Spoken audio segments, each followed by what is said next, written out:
Welcome again. I hope you have enjoyed your lunch.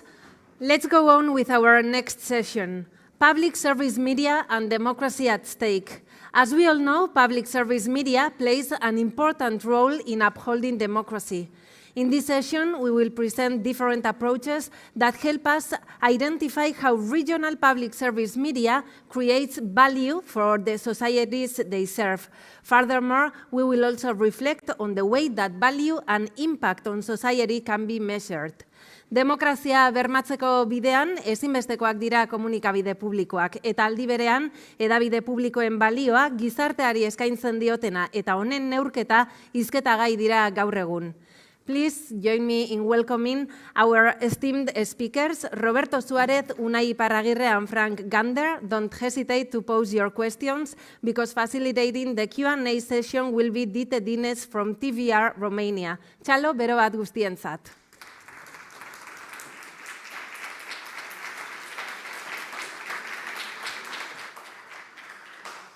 To start with, Managing Director of South 180, a Geneva-based consultancy. Today, he will present why and how public service media organizations must be aware, measure, and communicate about the value and impact they create. Chalo bero bat, cuando quieras, Roberto. Thank you. Good afternoon, everybody. So we got the best session because now you are falling asleep, and we need to do our best to keep you awake. I'm used to that. I like the challenge, so I'm going to be moving. I'm going to talk fast, so please be awake and pose your questions because we want questions. Before starting to talk, I need to do a disclaimer about who I am and why I am here, because I'm going to say things, and you need to know why I'm going to say them. So for almost a decade, I was working at the EBU, the European Broadcasting Union, in Geneva. I was responsible for Media Intelligence Service, the Market Research Department, and then Director of Strategy. After almost a decade, I decided, well, I did what I had to do, and since 2 years ago, I created with my partner our consulting company. What we do is helping organizations, not only public service media, actually to turn great ideas into strategies that work. And we do that by helping them to envision the future, modifying their strategies to reach that future, and helping them to understand, measure, and capitalize on the value and impact that they create. And here you can see some of the clients we have, public service media, national, regional, regulators, etc. Why am I saying this? I'm a very direct and honest person. I'm going to say things that you would not like. I'm going to put the truth on the table. But please do not take offense. I'm with you. I cheer the job you do. But you all discuss about the problems that you have. But let's admit you're not always very good actually at acting upon those problems and making decisions because of many circumstances. So today, my job here, to keep you awake after lunch, is that I'm going to say things, I'm going to put the finger in the bound, okay? So we are here because we want to discuss how to create and shape the future for public service media, actually for regional public service media, which is a particular case. And my first question to you is, okay, let's talk about the future. Are you looking into the future? How far? How? Are you investing? How much of your revenue are you actually investing in actively looking into the future? Probably you don't know. Okay, good. So we are in a land of surfers, fantastic beaches here. And I always say that working for PSM feels like being there on the top of the wave, because there are always challenges. And actually the trick to be a good surfer, I have been told I am not, is that you need to be looking at the same time at the front of the board and at the end of the wave.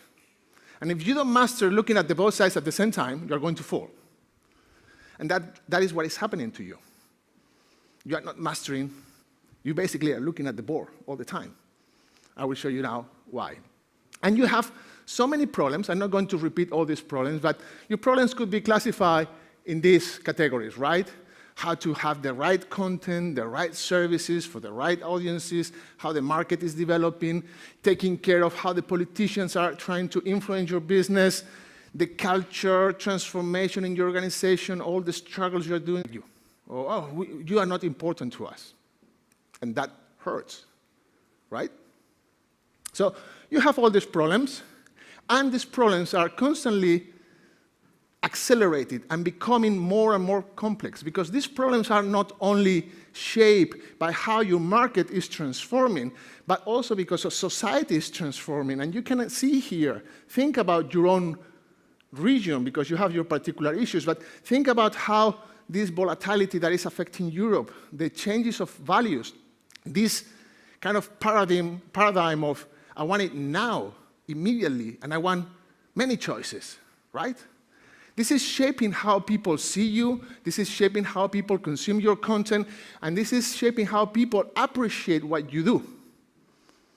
And the result is that you are losing audience, right? So we need to do something. Since before working for the EBU, I was also an academic, so I've been dealing with you guys for almost more than 20 years.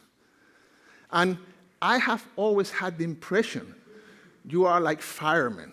You are always in a rush. There's a problem, there's a problem. The board is meeting, and now we have a problem with the audience, and now we have elections, and now we have the digital transformation. Always problems. And let's not forget, you are always in a crisis. It's always a crisis. Jesus Christ, it's like, it's bad for the health working for public service media. It looks like that. You don't rest. And these crises are recurrent. So actually, for the last 20 years, these are always the same topics. Legitimacy, we don't get enough money, we don't have access on can retain talent. My question is, after 20 years, why haven't you been able to solve this? What are you doing? What are you doing? So I was interested in finding solutions for this. That's why I went to work for the EBU. And during my time at the EBU, I visited all your countries. I've been in all broadcasters. And I was always asking people, so how do you feel? How do you see the situation? This is the answer I got. Yeah, we are here. We need to cope. Tomorrow will be the sun rising again. Public service will be here. It's okay. It's okay. It's okay. Let's not panic. There will be another crisis after tomorrow. It's okay. So, my conclusion after all these years is that you guys are not answering three key questions, which are why you are needed. Why? Why? Second one is, what is that you do that others cannot do? And the third question, also very important, is how the hell are you using the money? And you will tell me, oh, come on, Roberto. We have all these annual reports, the non-financial memory, all these questions at the parliament. We are talking about this all day long. Yes, you are, with the wrong language, because you are not answering these questions from a citizen's perspective. So basically, people do not understand you, and you are not answering these questions from a transformational perspective. You have a very established narrative that you repeat and again, that you believe in, that it might be true, but people do not understand. I have been to Brussels many times, talking to members of the parliament, trying to lobby to them. And they said, oh God, they are here again. The guys from public service begging for money. What for? For the culture, for the democracy. That's boring. You know, the guys from the cell phones, they are talking about digital, smart cities, infrastructure, this, that. Let's put the money there. Okay? Why is this happening? Well, I have been giving you now some hints. So I believe, after dealing with so many organizations around in Europe, that the first problem is that your narrative is well known, but it's not exciting. It's not. You need to realize that you are a regulatory construct. You exist because there is a law that says what you need to do. And then there is a narrative that you are there for people, to stimulate democracy, blah, blah, blah, blah. Fantastic, great, I buy that. But you are explaining that in a way that people do not relate to that. So what happens is that also that narrative is not connected to what happens out there. What are the top 5 problems in your country? Do you know that? You are journalists, you should know that. Do you discuss in your management, in your content creation meetings, every second week, what are the top 5 problems? How are we contributing to bring solutions to those problems? I know, true, you do content, you do news. We are journalists. We have been also in the situation where actually I have seen that public broadcasters, when we were talking, they're not good. You're not good at celebrating your success and actually even bragging about your success. This is the case of the BBC when I was at the EBU, and of course you use the BBC a lot as an example. And then the guys from the BBC came to me and said, shut up, shut up. Don't talk so positively about us. Because every time you say we are great, there is a member of the parliament from the Tory seats that want to cut the budget once again. So shut up. We don't want to be famous. We just want to do the job, go home, come back tomorrow, and wait for the next charter renewal. And that's it. Okay, fine. And finally, we also think that, listen, it's not only about talking to politicians, you need to talk to other people. Okay? As you can see, this is true and it's not true. I'm not saying you are terribly bad. You are not doing 100% this, but you are doing a lot of this. Okay? So, what are the consequences of this? Now comes the pain. Okay? These are the consequences. You are very nice people. You are fun. You are great to work with. You do a fantastic work. But in my journey across Europe, visiting so many organizations, I have found a lot of this. I have found this. It's a reality. The consequences is that, on the one hand, many stakeholders, not only politicians, not only the audience, all the stakeholders, do not have the best perception of the potential of your organization. That's the first thing. Secondly, they have also found this too big to fail, too good to fail. Oh no, we are public service. We are necessary. We need to be there. We deserve that money. Society cannot do it without us. This attitude, this situation, the longer it stays there, reduces your survival chances. Because yes, you are in a race for survival. We have seen that today. You have seen that in other conferences. This is an image that I use a lot at the ABU. Conferences like this are a bit like this. You are here, you are having such a good discussion, great ideas, but what about outside? And the audience is living. The audience is living in the ship of whatever. So what do we need? We need a reaction based on ideas, a reaction based on knowledge, a reaction based on reflection. And I would like you to, right now, stop being a journalist, stop being a content producer, and become the CEO of your organization. I want you to think in different terms. And you know the problems, probably you know part of the solution, but we need to discuss how are we going to make this happen. And for that, we cannot just think in the usual way we think. So how are we going to find a place for public service in society? So have you heard about the purpose economy? Well, apparently, some people say that developed societies in the world, after their agrarian, industrial, information revolutions, are now experiencing what is called the purpose revolution.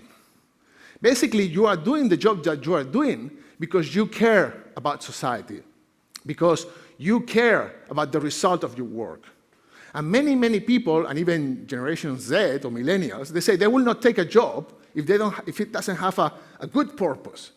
That money is not the most important. Also, what we see is that more and more society, individuals, ask corporations to take part in the public debate and bring solutions to society, right?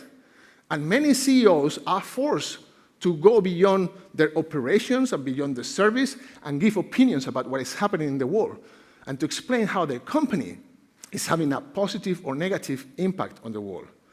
Basically, what we are asking corporations is that beyond whatever they do, the product they sell, the service they provide, we want them to solve problems. And in that context, what happens is that meaning, relevance, and impact become new metrics.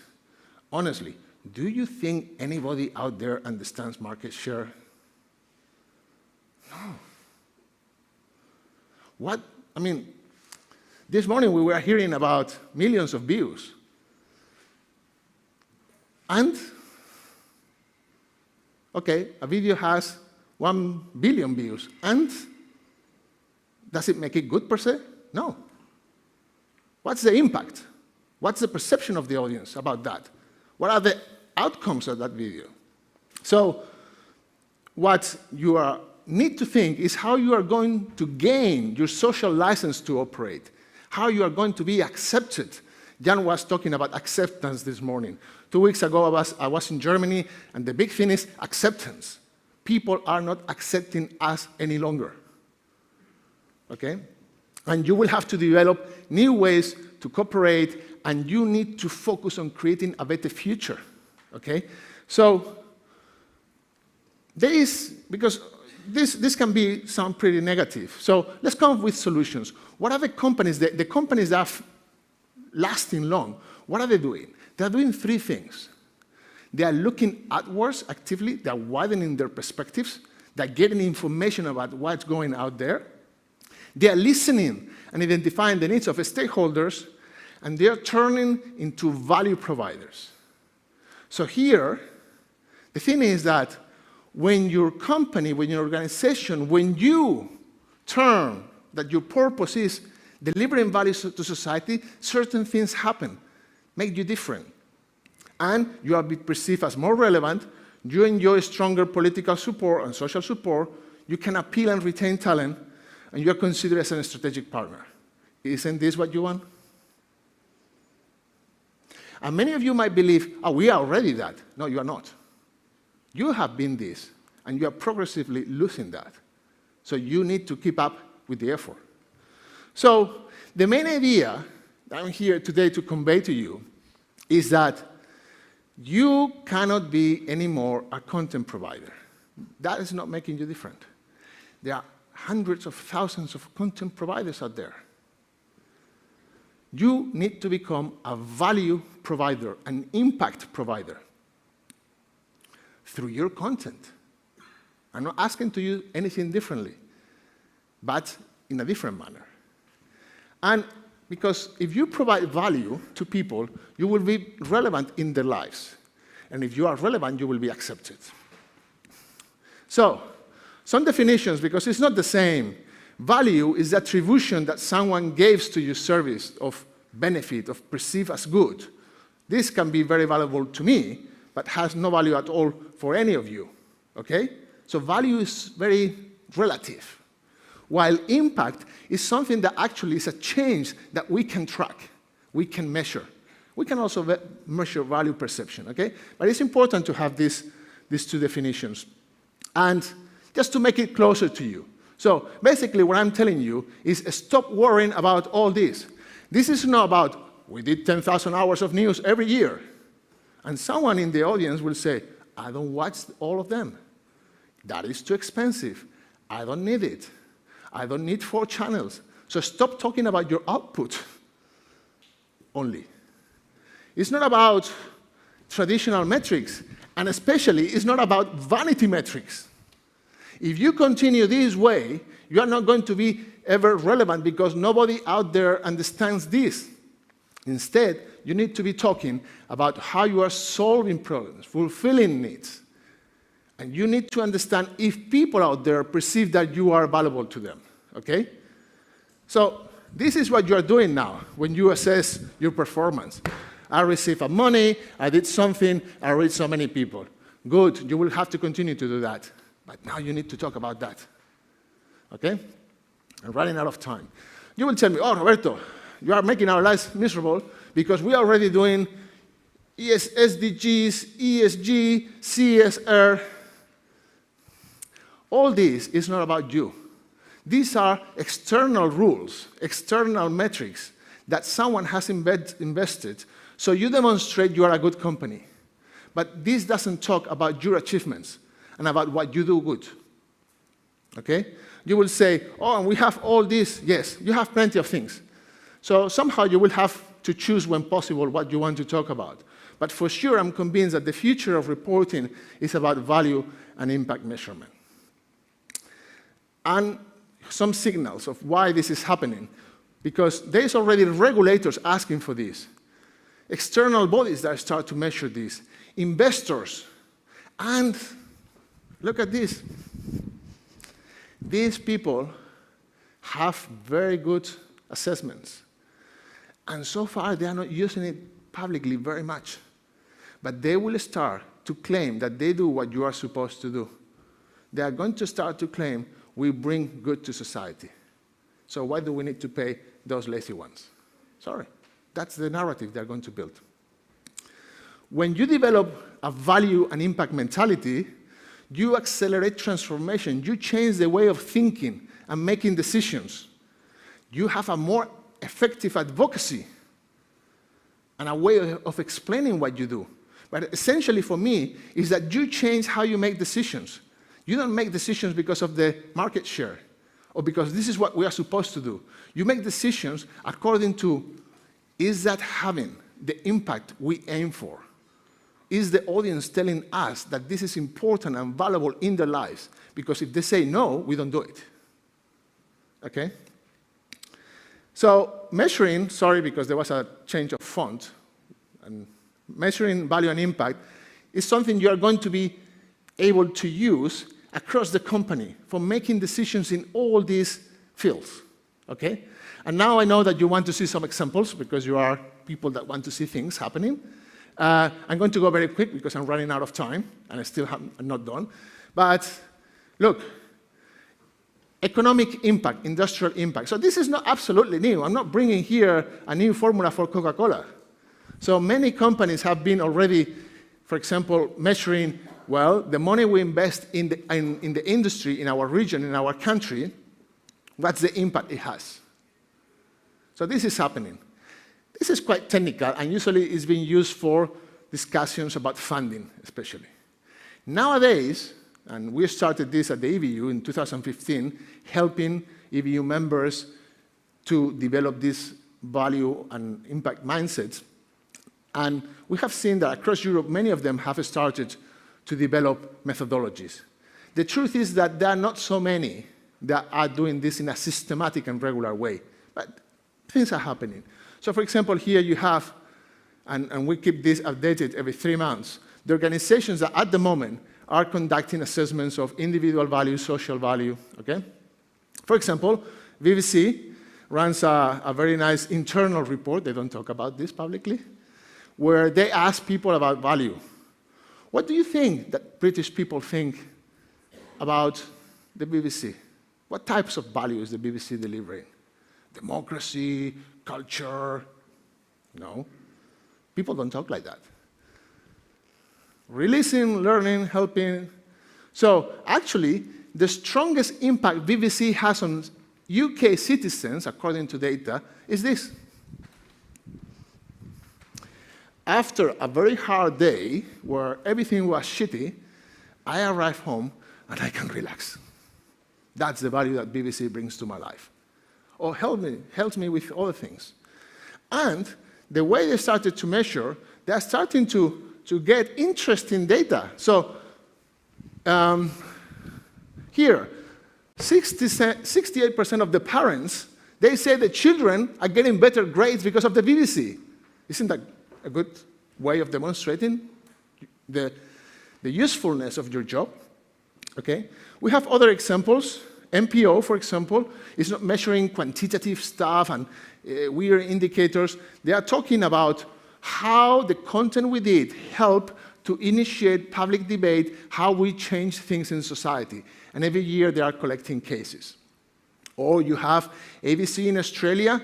They measure content impact at content level and how certain content was changing the way dating apps had to be configured in Australia for women's safety. Okay? Or you have France Télévisions. They had to talk to new politicians, and actually they did a brochure explaining all the value that they brought to the country. Or, this is a more modest example, but still efficient. In Lithuania, the public broadcaster decided, listen, we cannot put a new panel, a new thing, but we want to create a new narrative. So, since a couple of years ago, their annual report is not talking, it doesn't have the usual structure, but is talking about what's our contribution to democracy, our contribution to economy, to culture, and that is a bit more relatable for those reading. But the ones that are very good at this, the Americans. Oh, public service is a European thing. Yeah, these people are good selling that. Why? Because they're not so lucky like you, and they need to go door by door asking for money. And what do Americans love? Histories of change. So I invite you to go to see the videos of the PBS Foundation. For example, this woman was a homeless, and after watching PBS content, then she became a doctor in astrophysics. And really, I mean, it's a bit exaggerated. You know how Americans are. But you watch the videos and you think, damn, I want to work for PBS. These people are changing the world, okay? So, I need to finish. Are you ready? Are you convinced? We are facing a moment where you need to talk, are we distinctive? Are we relevant? Is there a future for us? This is, I think you are in a crossroads, in a decisive moment. You have been here. Is the blue pill or the red pill? Which one are you taking? No, don't laugh. Tell me, which color? Red. Okay, let's go for red. Thank you, otherwise it doesn't work. So, how can you make this happen? Okay? So, this is what we do at South 180. We help companies. We have been now working with EITB here to do this also. I will show you the outcome in a second, and I'm finishing, sorry. So, it's complex. You need to design a model and indicators and this and that. So we, after all these years of talking to many broadcasters, we have come with a model. I'm going to summarize this in 3 steps. First, you need to create the value model of your organization and understand all your possibilities to create value. Second step, of course, you need to design and launch a measurement system, indicators, cases, surveys. You will need to do several data methodologies. But very important, then you need to use the results. There are so many reports, so much research that then, oh yeah, we had the report, good. Put it there. Let's continue producing content. No. You need to use it to change your organization. EITB here in the Basque country, they came to us and they said, we want to be the first ones in Spain. These people, you saw the video, they do things, right? And they said, Roberto, we want to be the first one. So we started to work with them, and this is what we got. This is the value map of EITB. These are the 4 big dimensions and the sub-areas, and this goes deeper and more granular, and then now we will be developing indicators. But this is the starting point. This is the promise. This is the commitment. This is something that is going to guide management decisions, production decisions, and once we get the first annual report about this, these people will understand whether they are relevant or not, and what is that they need to change. So, remember, to make it easy, it's not about what you do. It's about what you achieve. And if you don't achieve, there will be no future for you.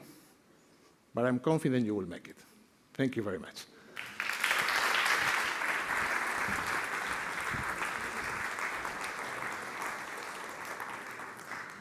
Thank you. Next, may I introduce you to Unai Iparragirre. He has extensive experience in the industry. He used to work for Discovery Communications, and since 2021, he is the head of channels of EITB. In the following minutes, he will shed light on how the Basque Public Broadcasting Corporation is evolving to meet the challenges faced by the Basque society. He will share insights into their strategies, operational changes, and modes of measuring EITB's value and impact on the Basque society. Desiatzen gaude zuen zuteko, beraz, aurrera Unai.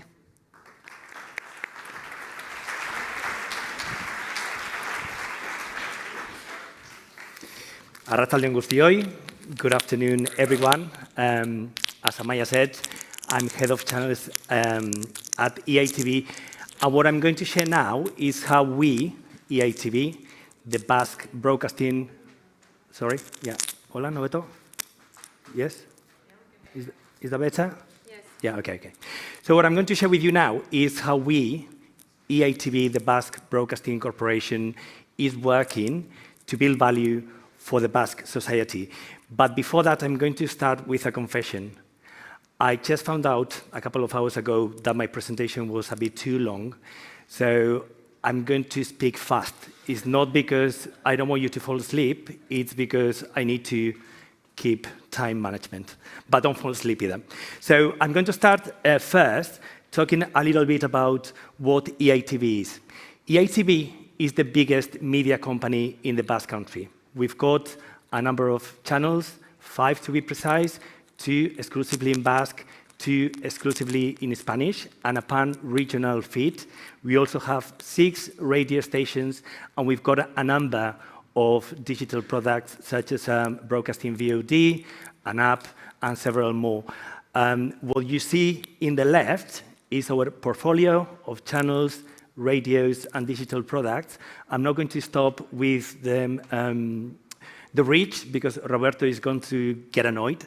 But yes, I'm going to share with you that we are currently working on expanding our portfolio. So we are currently developing 3 more digital products, 2 video-based streaming services, 1 targeting the young, 1 targeting kids, and we are also developing and launching next year an audio-based streaming service.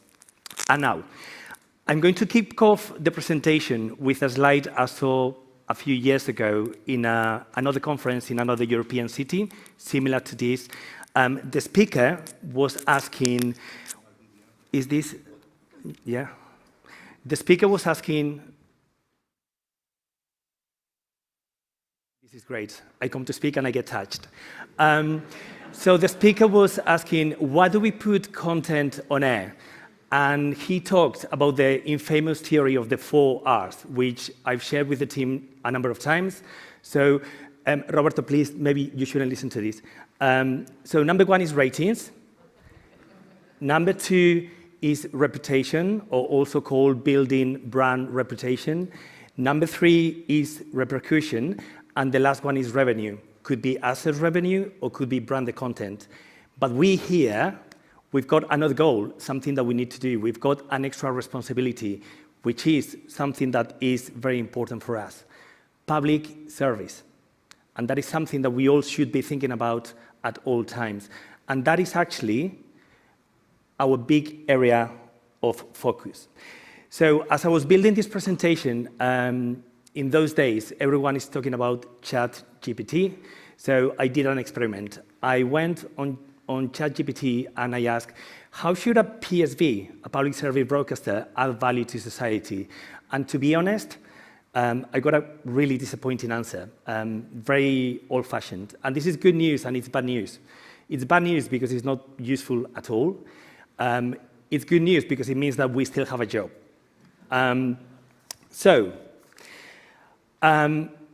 This could work a long time ago, but it doesn't anymore.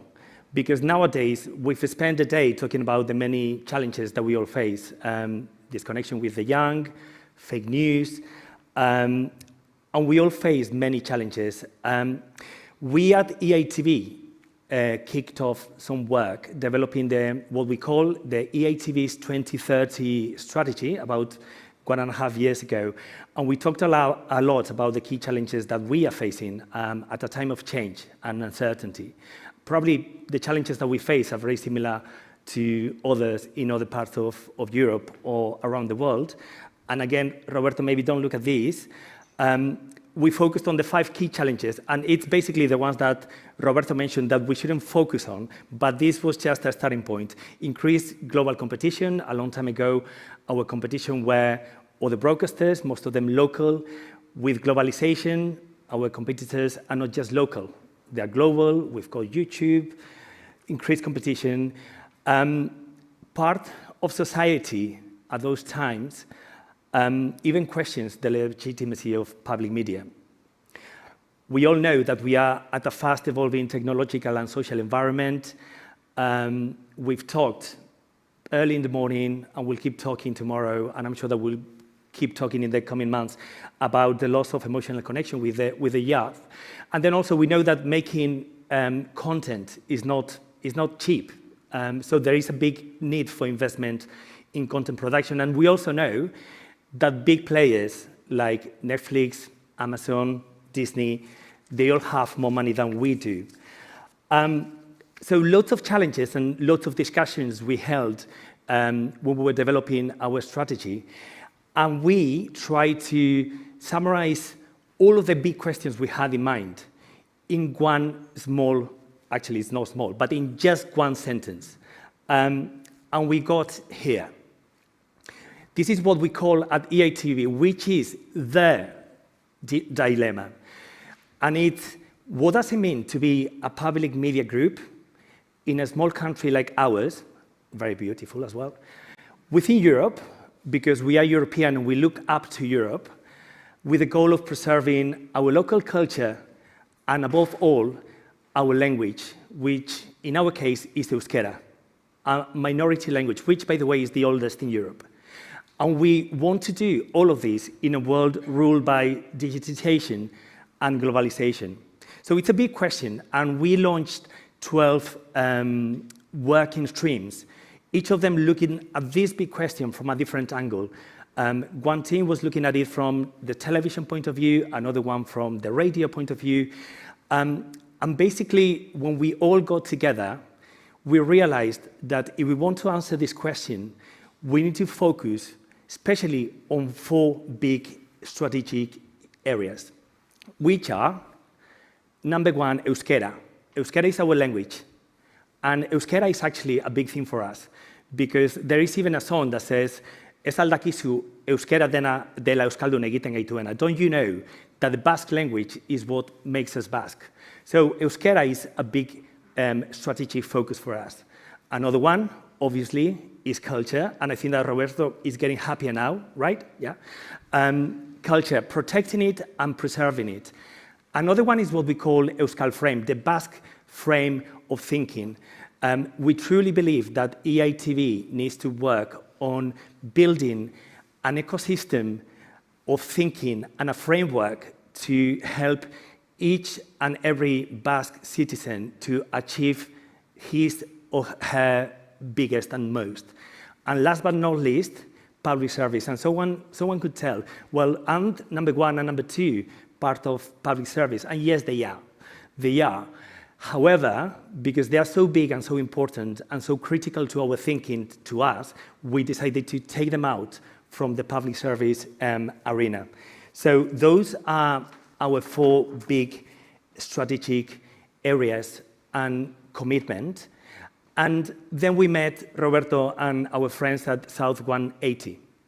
And he told us about the different projects that he was doing for other broadcasters and how he could help us.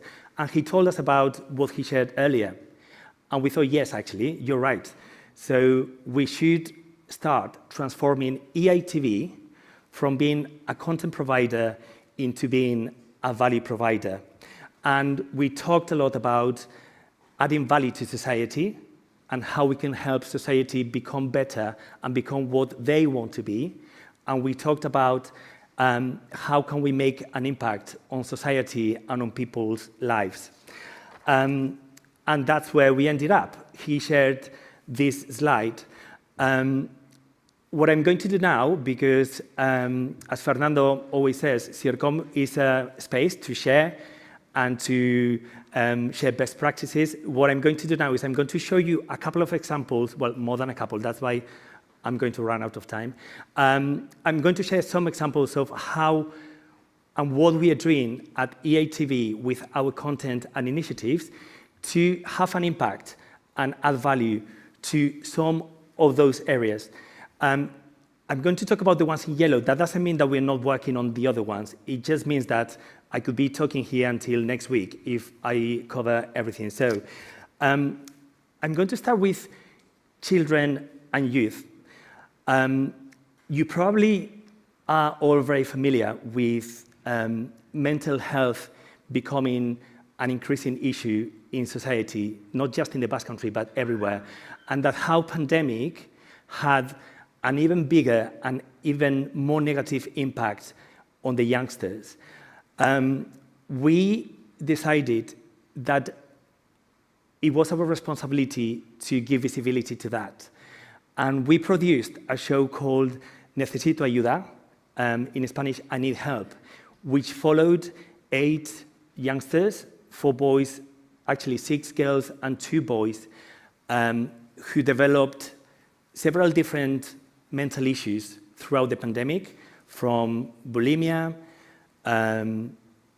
committing suicide, trying to commit suicide, eating disorders, sleeping disorders, and we asked them to commit to attending weekly therapy sessions under the tough supervision of our psychotherapist, Fernando Tejero, and we also gave them home cameras for them to do video diaries. And with all of that, we showed our viewers how those 8 young boys and girls who said, yes, I need help, and they sought professional help, getting better and better over 10 weeks. This is just a short clip. Ya hemos llegado y estoy, flipando, estoy súper nerviosa. Yo soy Andrea, voy a cumplir 22 años y bueno, vengo aquí porque sé que necesito ayuda. Yo sé que ahora mismo la ansiedad dirige mi vida y eso es lo que quiero cambiar. Pero lo que peor llevo son las taquicardias. Tengo un montón de taquicardias, tío. Oh, qué mal. Okay, so I'm going to skip through because of timing, but it didn't give us massive ratings, but it did have a very positive impact in Basque society, and people were talking about it on social media, saying that this is something that the Basque public broadcaster should be doing. And in fact, 2 weeks ago, the Association of Basque Psychologists gave us an award for putting the focus on an issue that matters and worries Basque society. I said that the first example was focusing on the youngsters. This one is actually focusing on their parents. We learned that in this country, the first sexual experience for the youngsters is at 16 years old.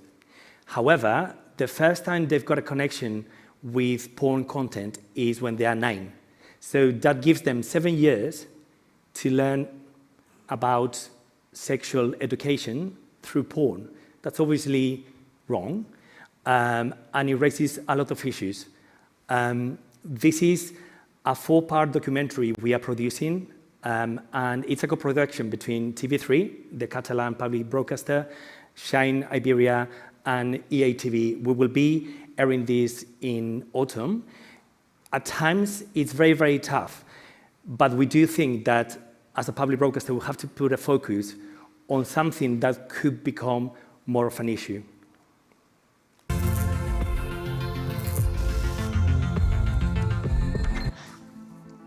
Mi primera vez fue en el colegio. En el móvil, yo veo porno en el móvil.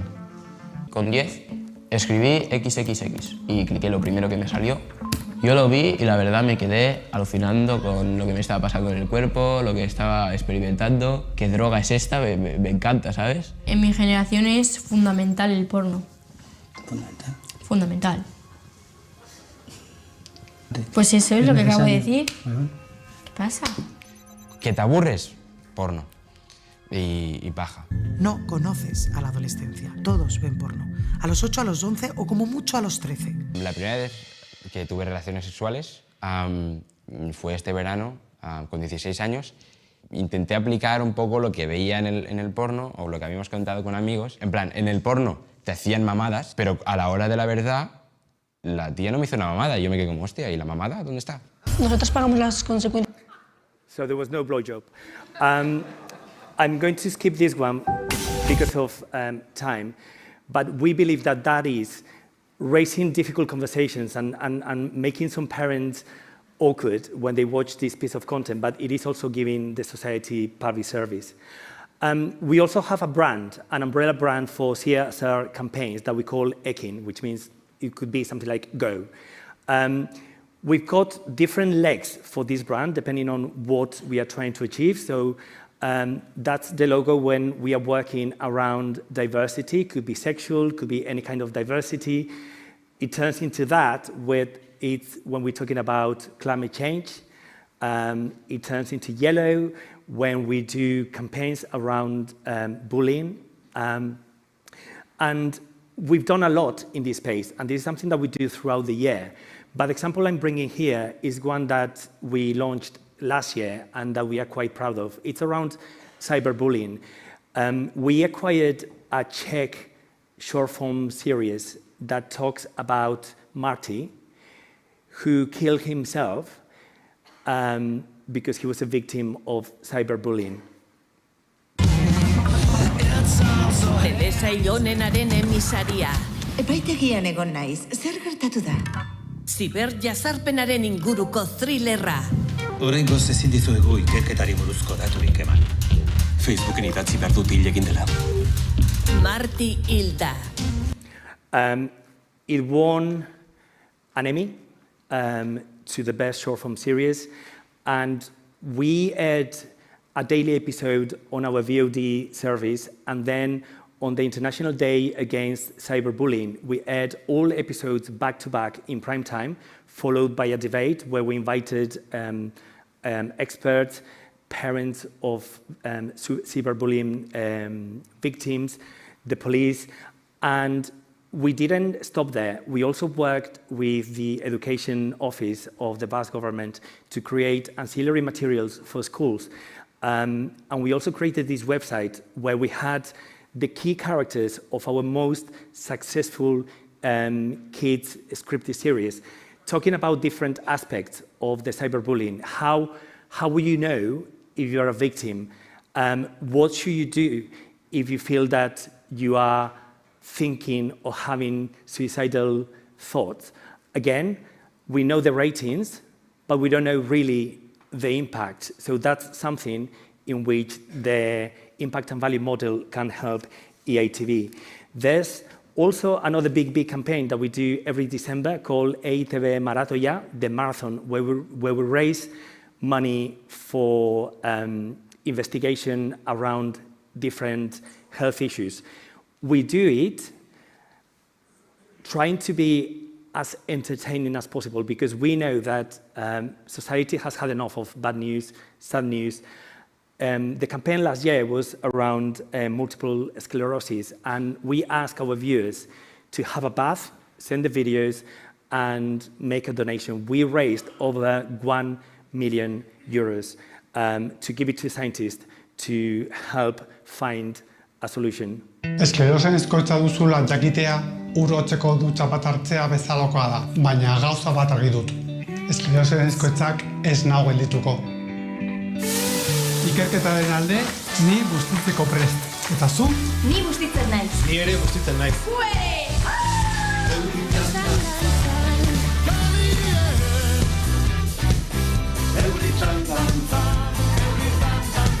Esklerosian izkoitzak ez gaitu geldituko, elkarrekin geldiezinak garelako. Batu zaitez EITB maratoiaren bustitzen naiz challengera. Well, that was another really successful campaign, and we gave the Basque society the opportunity to show that they are generous, and when they care about something, and when they see an issue, they can do something about it with us. I'm going to run Next is sports. Basque people are very proud of many things. Our country, our language, something that we love and we care, and for us is very, very important, is our heritage and our sport. And EITB has been a huge supporter, and I could even say one of the biggest supporters to keep Basque sport alive and to make them cool for many, many, many years. Right now, Basque sport, which we only do in Basque, we don't do Basque sport in Spanish, are a content pillar for ETV1, and it makes almost 12% of the schedule, and it brings a third of the ratings. I had a promo which I'm going to skip, but in the same way that sports are a key and strategic area for us, it is also equality, gender equality in sports. And Joseba Urquiola, our head of sports, and his team have been making an amazing job trying to increase women in sports. And in fact, according to the numbers he gave me the day before yesterday, female sporting events have increased by 25% year on year last year, and news VTs in our news focusing on female sports have increased by 70%. This is an example of how we do female and sports. Jaialai Winter Seriesen ikuskizunak segida izango du txapelketa berriarekin.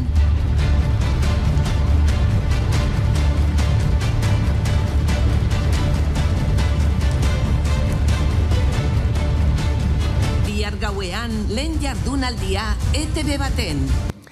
And I'm going to say that a few years ago, female sports didn't do as well as male sports. Now, it does. It means that the work we are doing as a society and us as EITB is paying off. And we promote gender equality in sport, not just through sport, but also through scripted. This one, Irabazirre, which could be translated into Till We Win, is one of the most successful scripted series in the history of EITB in a very, very, very long time. It follows the story of Sua, the little girl in the center, that after moving back to the Basque country is trying to build a female sporting team. But of course, football is for boys. Of course not. And it tells the story of how they do manage to build a female sports team, and they actually win the tournament.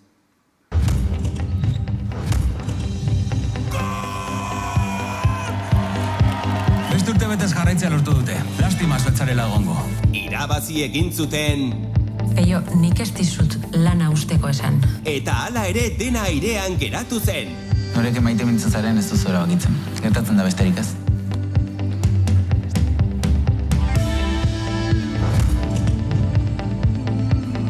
Erantzuteko eskatu didate. Itzuli nahi duzu Bartzelonara. Ez galdu Irabazirreren denboraldi berriko estreinaldia. We premiered the second season in the first quarter, and in this season we went big on this one because after seeing the performance of the first season, we saw incredible numbers. So 35% share in kids 4 to 12. Everyone in the street was talking about this series. We also did some interactive cartoons, podcasts, and we are just about to start production for season number 3. And I'm going to stop here because of time. But I do want to share this one with you because Basque language, as I said, is a fundamental pillar of everyone at EITB and in our strategy. We do many, many things to support and promote the Basque language. We organize several initiatives. What you see here is a run that goes through the Basque country over a number of days. We don't organize it, but we are a big supporter and we give visibility. And something that, as we were developing our strategy, we saw clearly is that on the one hand, what we already know, youngsters are leaving traditional TV and they are going into platforms and digital. But that is a problem for us when we think from the Basque perspective because there's not enough high-quality content in the digital space. So actually, I would say the most important strategic project for us this year is what we call Imprimeran, which is a new streaming service that we're launching in the coming months with a focus in the Basque language. If people want to consume Basque language content, we want to make sure that there is Basque language content to be consumed. And I think I'm going to stop it here. Yeah, thanks a lot.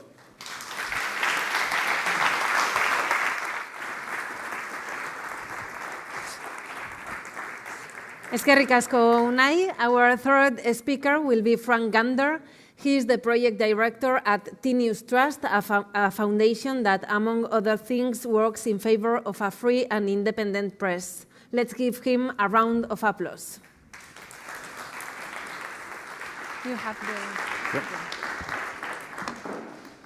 Thank you very much, and thank you for inviting me to the conference. Before I start, could everybody just rise? So everybody up and say hello to the person next to you, just to get some energy in the room again. Okay.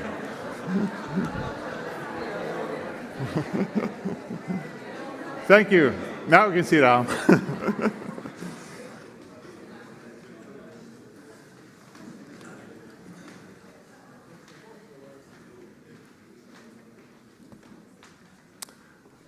So once again, thank you for inviting me to this conference.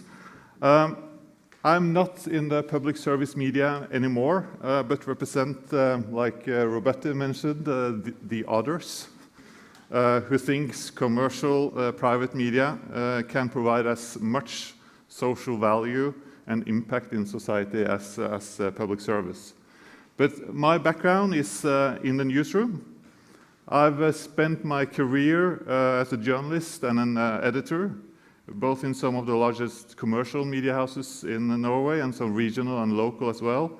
And for the past 11, 12 years, I've held positions in NRK, the Norwegian public broadcaster, including head of digital, head of documentaries, investigative reporting, and current affairs, and also head of editorial innovation.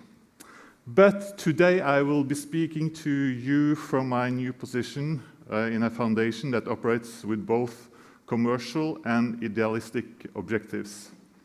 For the past 7 months, I've been serving as a project director at the Tinius Trust Foundation in Oslo, Norway, and I've been asked to speak here at Circum from a media owner's perspective.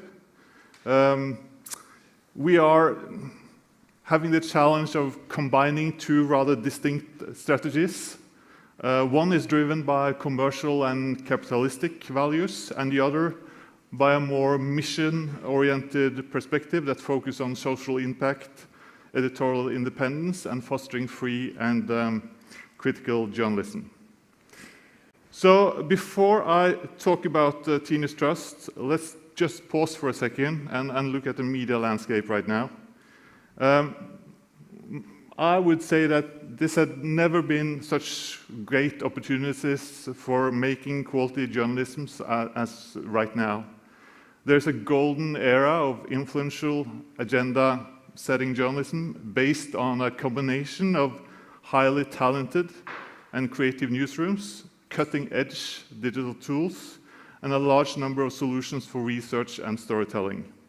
However, this period is also not without trials, particularly on the business model side. And with both tech giants and influencers increasingly dominating the media economy, how do we adapt? Is there a workaround when it comes to the distribution of news outside the big tech gatekeepers?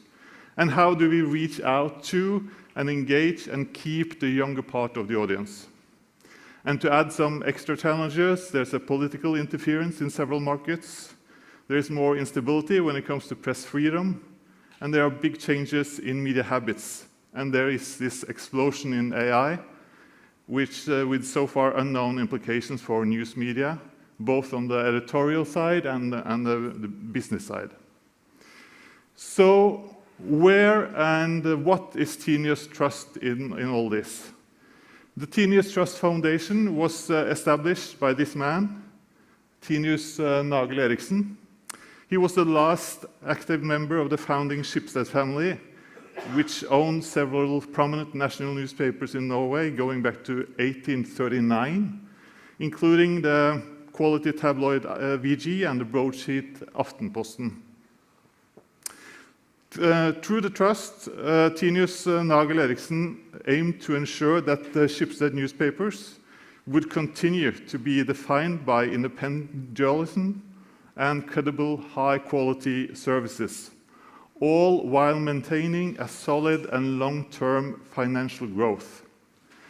A central belief on both Mr. Nagel Eriksen, who now has passed, and the trust is that a robust democracy depends on well-informed citizens, whether this information consists of news, opinions, or data or services that empower them to make better decisions for their daily lives.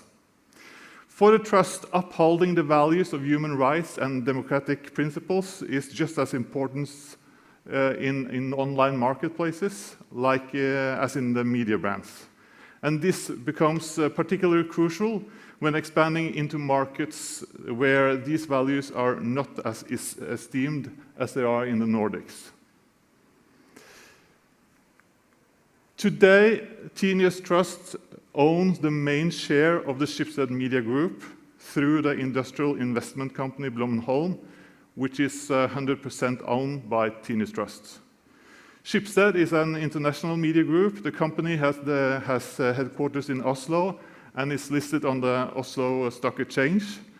That implies that Schibsted, beside Tinius Trust, has several small, very commercial owners, focusing much more on the quarterly results than Tinius is doing.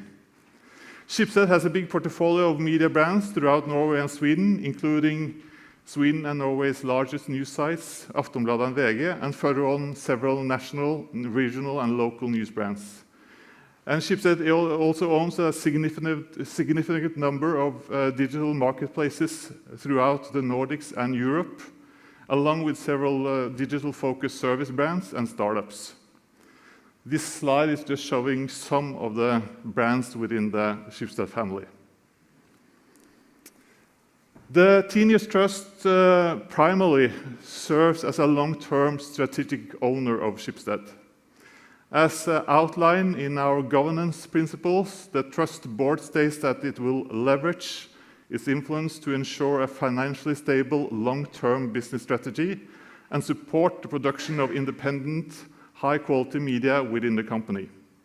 A fundamental belief for the Trust is that editorial and publishing activities should be and remain the central part of the Schibsted Group.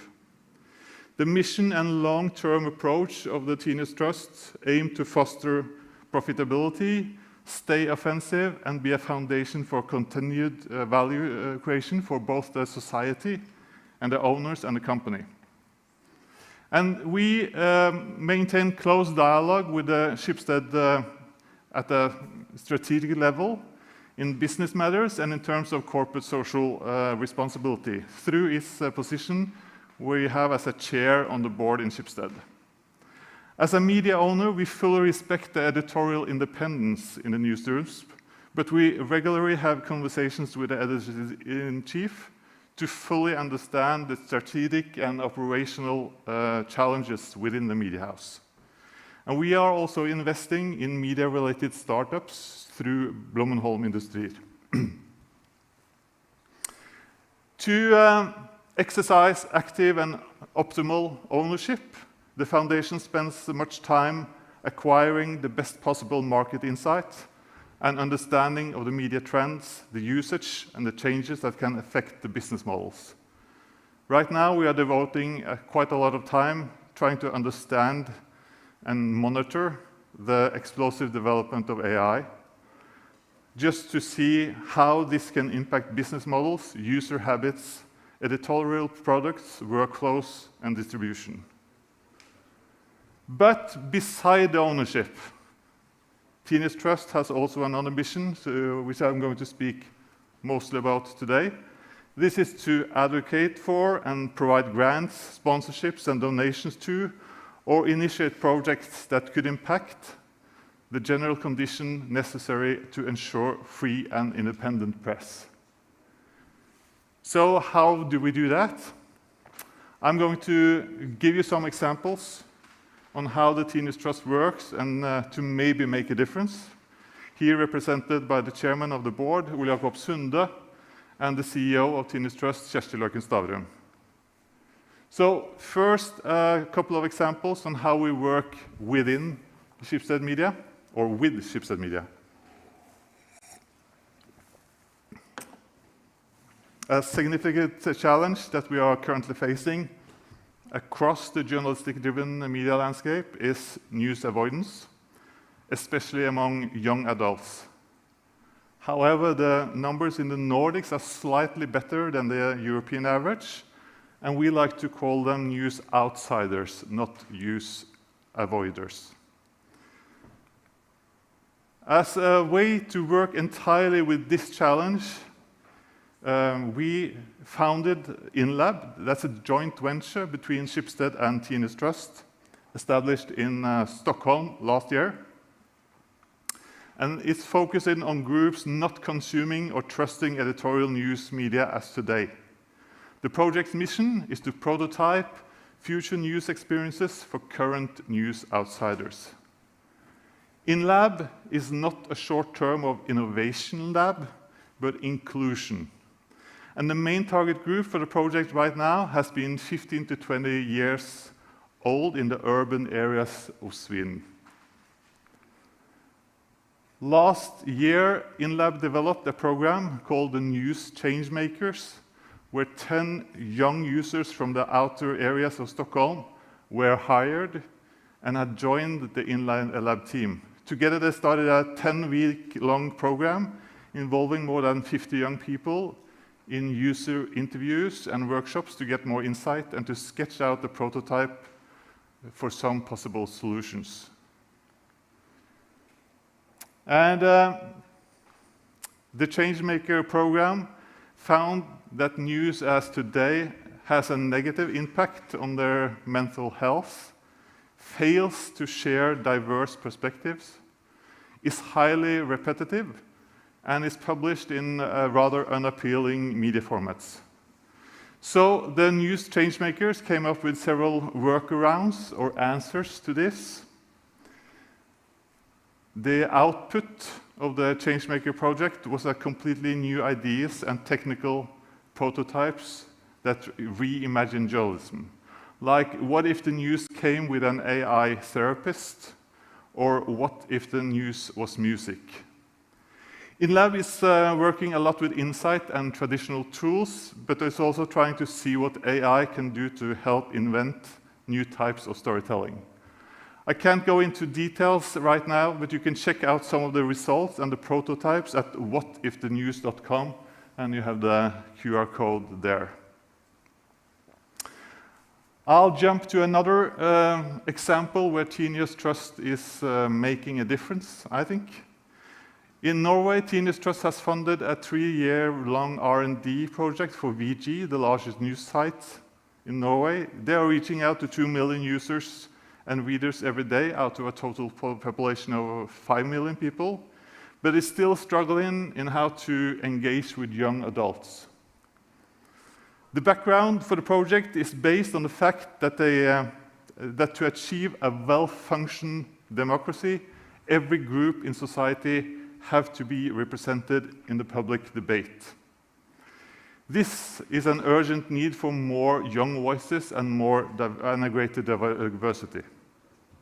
The project aims to lower the bar for participation in the debate, and the VG hope for a side effect to be an important antidote against the news saturation, crisis fatigue, and general news avoidance. The op-ed project is trying out new formats and publish young voices on VG, TikTok, Snapchat, and other social media channels to reach young audiences, always engage them to take a stand, to speak up, and participate in the debate.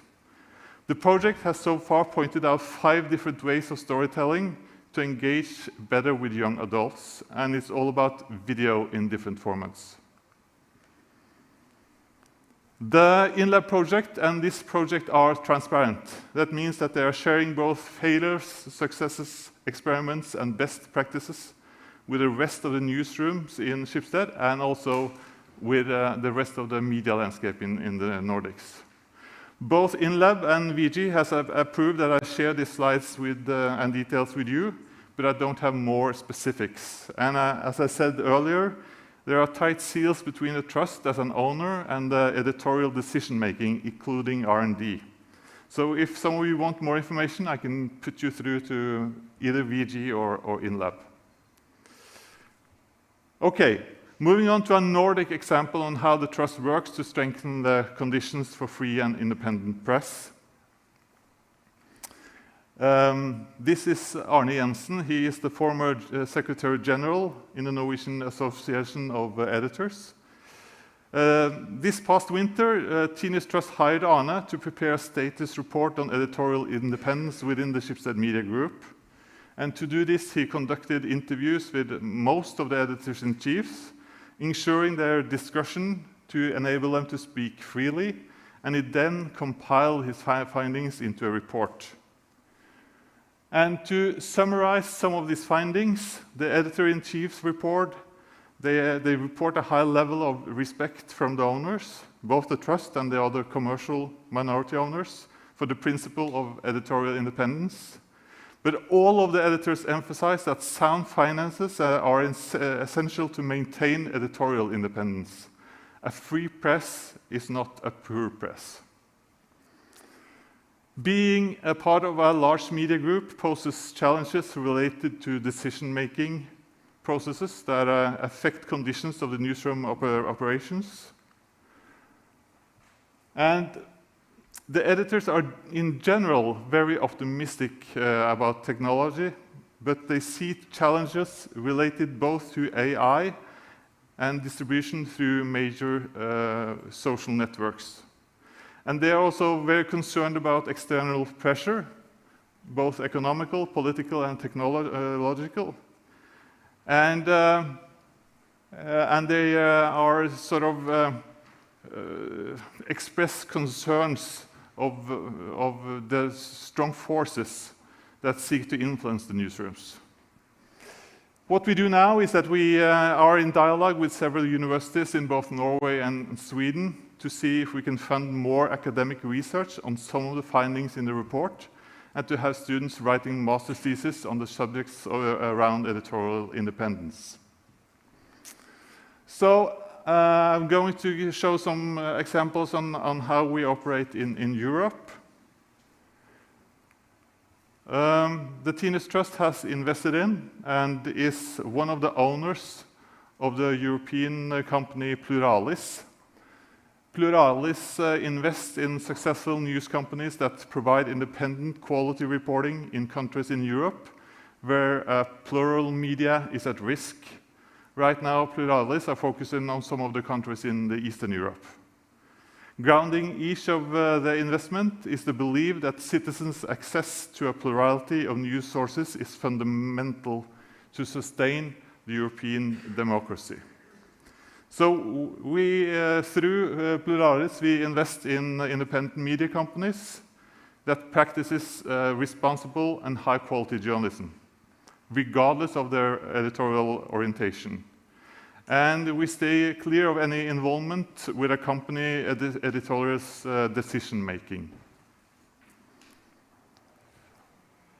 Over the past year, the Tinius Trust has been involved in several initiatives to strengthen and secure the media outlets in Ukraine. These efforts has taken form of both direct financial support and also initiatives aimed at building journalistic competence. So together with Scoop, the Norwegian Foundation for Investigative Journalism, Tinius Trust has developed a masterclass program for Ukrainian journalists designed to build new skills in investigative methods, how to track money, both nationally and internationally, and provide the newsrooms with new verification tools to debunk propaganda and fake news. We are in constant dialogue with other editorial and media policy initiatives to find good projects that align with the purpose of the foundation. And some concrete examples. Right now we're having discussions around a possible involvement in a project Forbidden Stories. And we are talking about involvements in new projects concerning Ukrainian media, exile Belarus media, and exile Russian media, and projects much closer to home, like projects around the upcoming elections in Norway. We're also doing straightforward sponsorships of big media and tech conferences in the Nordics to strengthen the overall competence in the media industry. And back to Norway, where the Tinius Trust is also involved in rather bold proposals, like suing the state of Norway, like we did 2 months ago. Although Norway is a beacon when it comes to democracy and press freedom, there are thickening clouds in the skies. Just 2 months ago, the Norwegian parliament passed a set of laws that allows Norwegian authorities to extensive surveillance of Norway's population. This picture is from a secret, but not so secret anymore, intelligence station in the south of Norway. Through stations like this, the military intelligence can tap, store, and analyze all data traffic entering and exiting Norway. And this includes most electronic communication, even between Norwegian residents. And the police security services, PST, can now start to monitor and store everything done by individuals on the open internet in Norway for 15 years. And that's the background for the Tinius Trust's decision to now sue the Norwegian state. The new law will have implications for source protection and could have a chilling effect for in-depth journalism. Authorities should not be able to identify individuals who inform or speak with journalists. Out of the consideration for freedom of speech and privacy, which are crucial for work in the press, we believe it's crucial that the relevant parts of this legislation are tested against the Norwegian Constitution and the European Convention of Human Rights. There is no question that authorities should be able to carry out intelligence in the digital world, but the issue is about how, and that this actually happens under real independent judicial control. So, to wrap up, can a media owner make a difference? Can we? Yes, I think we can, or I believe we can. Assuming we work strategically and long-term, that we seek insight and understand media houses and the media market, and we respect the editorial independence and advise about choosing when, where, and how we decide to get involved. By combining long-term commercial and financial interest with a focus on quality journalism and using some of the profits to invest in projects throughout the media landscape, we are making a difference. All to ensure the conditions and foundations for a free, independent, and critical press. And all these relatively small projects in a very big ocean of challenges could help reinforce or strengthen the democratic values and the trust in editor-controlled quality media that we all in this room depend on. So, with that sort of taste of what we are doing, thank you. And don't hesitate contacting me.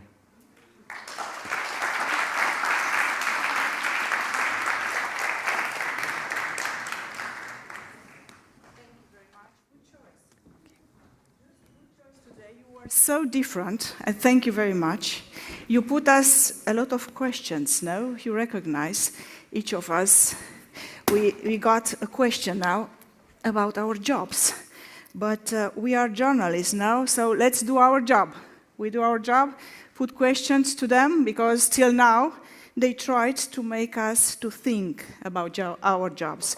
So I will start. I am a journalist, yes, and I will put the first question. How do you see our future? we'll be alive, let's say, in 10, 20 years? Please, short answers. I think so.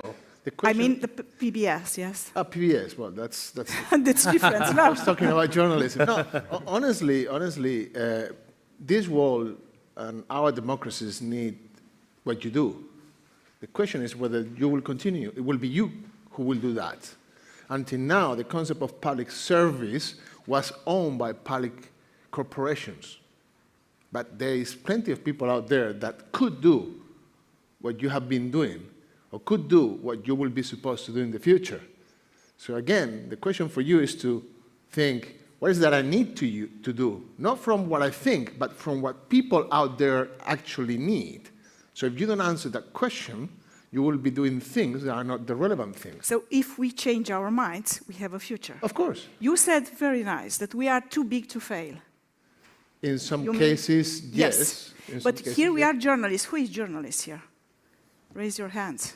Everybody's journalist. So when you go outside and we have to make a story, we are not so big as our stations are. We are alone, yes, with the story. So you are right. We have to find our own values. Even if the big TV station, let's say, regional TV station, hasn't found his own values, yes?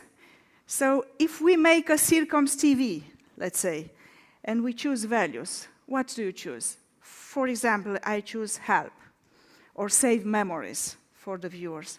What you save? Tell me a few words, please. I don't know, love, care for the viewers, questions. You don't have values? Your own values? Do you imagine you are now in front of story? What do you want to say with the story? Because all of them, you were right. I think that the changing has to come from us. And when we go on, I don't know, to tell a story, first we have to decide by ourselves what are we going to say. Do you see our life in future? I do, and I think it's our responsibility, because I do think that public service broadcasters have a big part protecting democracy. So I think that we have to make sure that they do exist in 10 years, 20 years, and 30 years.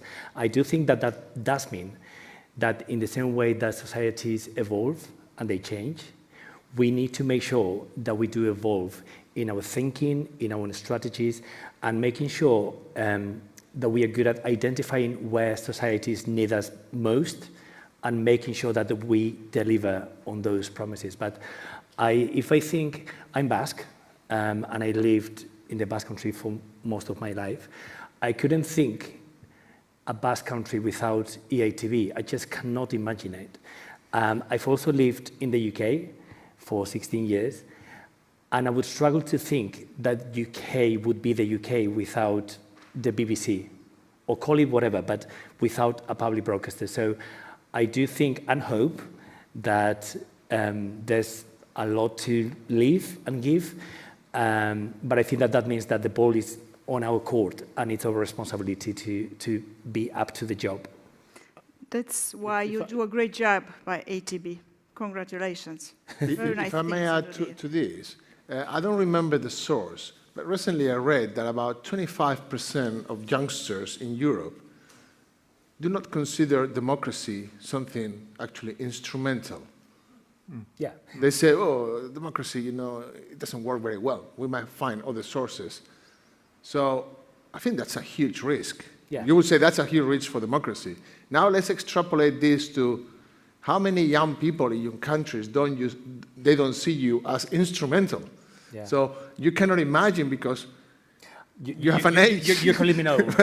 but they could perfectly, because they are living a reality without you. Yeah. And that's where the urgency is. You are very good at serving the public you already have captured, but you are missing the others. Yeah, and actually I can tell you where you read that.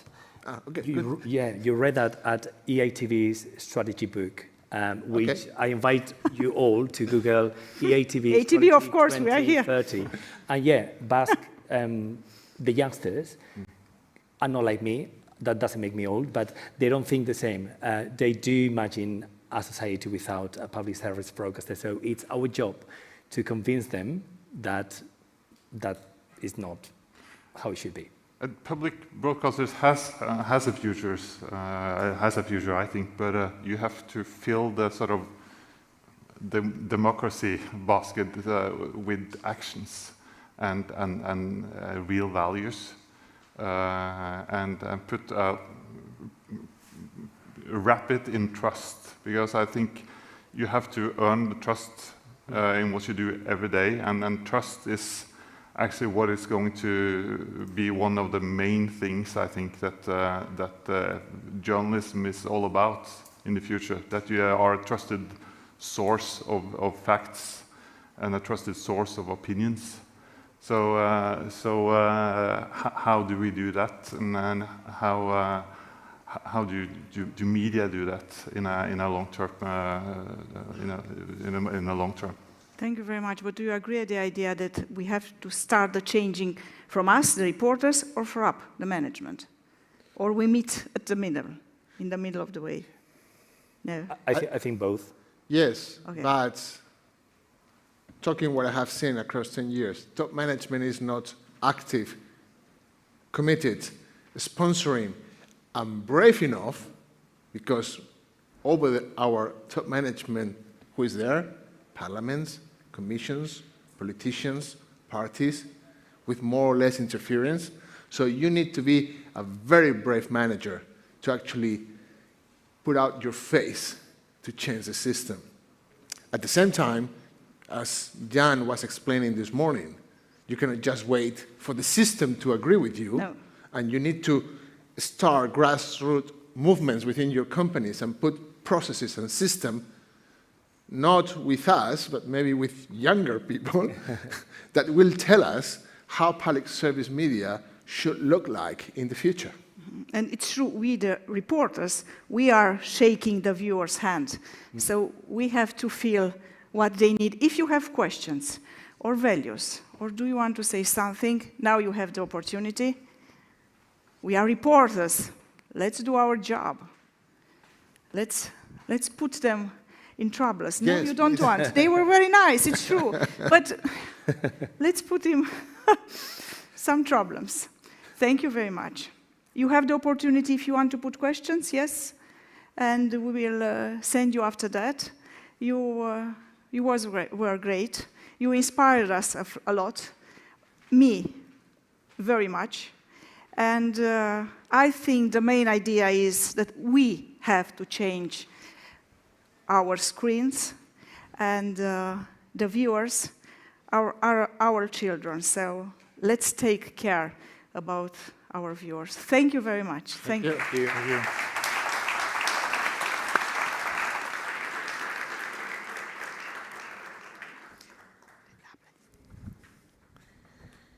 Now we will take a break to recover energy, and we will be back at 4:15 with the last session of the day, disinformation and fake news. Gozatu atsedenaldia.